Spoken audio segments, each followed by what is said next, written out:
Hello, and today on Simple Science we go out of the laboratory and into nature. It's a little cold today, but regardless, spring has sprung, and with spring comes all types of new growth in nature. And you may ask yourself, where do all these new plants come from? I mean, look around. There's new growth coming up out of the ground right now. And where did they all come from? As all of you probably already know, this new growth comes from seeds, and the seeds come from the plants around them. And this is from seed dispersal. Now you may be asking yourself, what is seed dispersal? Now, if you're ever in nature and you're looking for seeds, you may find out that they come in all different shapes and sizes, just like flowers or just like leaves. Now, I've got a few examples here. One is like what I always call a gumball. Now, check that thing out. That thing is wicked. Another one you might see is be something like on a holly bush. They almost look like little berries. And the last type that I want to show you today is from a maple tree. If you look at it, it kind of looks like a wing. You'll see a lot of these flying through the air. So dispersal is very important to plants because we know that seeds need three main things in order to grow. Those three things are sunlight, water, and good soil. Dispersal is simply the seeds moving from one place to another in order to get to good ground for it to grow. Now the question is, if a plant is already growing in soil, isn't that good soil? Well, the answer to that is yes, it is, but there are some things that would make a seed not grow underneath that plant. All right, so take this tree for example. If it was sunny outside, which it's not, I wish it was because it's really cold out here. If it was sunny outside though, this tree would be producing shade.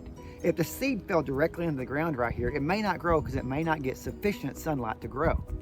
The tree is also taking up the nutrients that the seed might need in order to start growing. So it's not getting enough water, it's not getting enough nutrients or minerals from the soil, and it's also would not get enough sunlight in order to keep growing. In nature, everything is struggling to survive. That survival of different types of plants and different species of trees is dependent on good seed dispersal. Let's take the maple seed for example. I've got a great video to show you why this is shaped this way. The single wing shape of the maple seed lets it fly through the air almost like a helicopter. This allows wind to pick it up and move it to different areas as it's falling to the ground. Berries and fruits have a completely different way of dispersal. Now in science, we often observe things in nature and we make theories based on the things that we observe. What is something that you're noticing in this video? In the video, you saw a bird eating a berry. Now that is very important to the dispersal of these seeds. The dispersal of the seeds from fruits and berries are completely dependent on the fact that plants and animals eat these fruits. We saw the bird eating the berry. Now, this gets kind of gross. The bird will eat the berry, and in the berry is the seed that's needed for the plant to grow. Well, the seed will not digest in the bird. And then after a little bit of time, the bird goes by, and if it doesn't hit your car with it, it poops the seed out. Once that seed hits the ground, it's able to get into the soil and then a new plant will grow. To summarize, seeds come in all different shapes and sizes in order to contribute to dispersal. This dispersal happens in different ways. It can be carried by the wind, they can be picked up by animals or people in their fur or clothing, and they can also be eaten by different animals and dispersed later. Gross. So to play around with this dispersal just a little bit, I have a great activity that you guys can try. You can do this a couple of different ways. So your teacher may have provided you with 3 different airplane activities in which you can try to create a seed dispersal plane. Something kind of like the maple seed. Or you can go online and find different types of gliders to make. Now in your room somewhere, make a tape line. That is where you're trying to get out from underneath the shadow of the tree.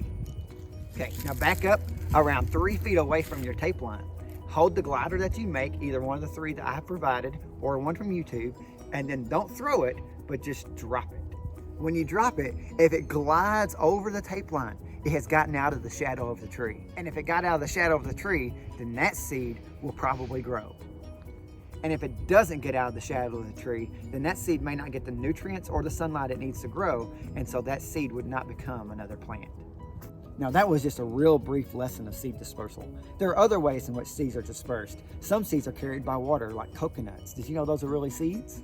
Also, here's a real quick video of a seed pod being blown through the wind in the rainforest. This one is really cool to me because it looks just like a paper airplane gliding towards the ground.